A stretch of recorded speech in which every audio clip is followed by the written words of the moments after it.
kilo pre umabot og tag 100 ang kilo kinamang kay saging o daghana saging ni ore 5 ka bulig. Lay ginagmay pre, kana mo sapar-sapar sa lugaw pre. Oh kani pre murag hapit na kita maabot ani sa eskina sa Tuburan og sa San Rio pre.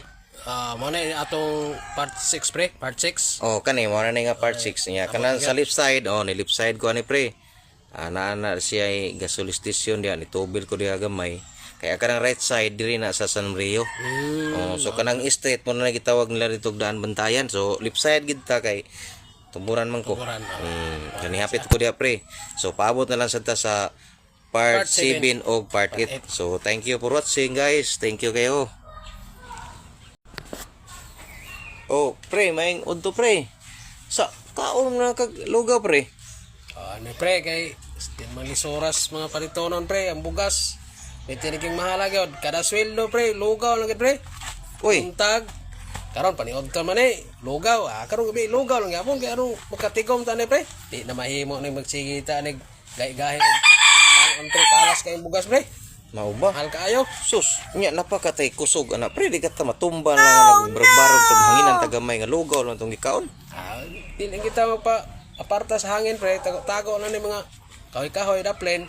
Hey, wa magilay mahimo ang tong Pila na mga doeng kilos bugas ron wala sa ko kapalit gi kay bugas kay akong kaonon pre kana naman lang mga lagot mon pod. Oo, kana nindot sa pre. Ang piti ng mahala pre, tag 75 ng kilo pre. Ay Oo. mahal-mahal na gid no. Nagyod sa una 56 na to, sa 60 pinakataas. Nakapalit pa ko sa una pre kanang ginantang nga bugas.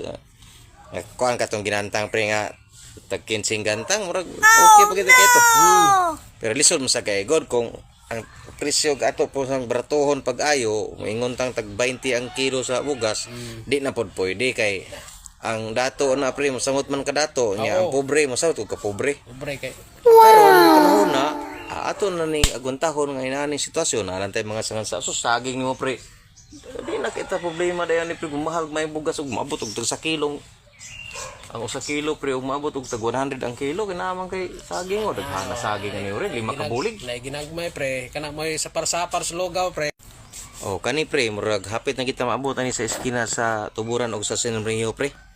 Mo na atong part 6 pre, part 6. Oh kani mo na nga part 6 niya kanan sa left side ni left side ko ani pre. Ana siya ay gasoil station diyan itubil ko diha gamay. Kaya kanang right side diri na sa San Rio. So kanang street mo na gitawag nila dito daan Bantayan. So left side gid ta kay Tuburan man ko. Kani hapit ko diha pre. So paabot na lang sa ta sa part 7 o part 8. So thank you for watching guys. Thank you kayo.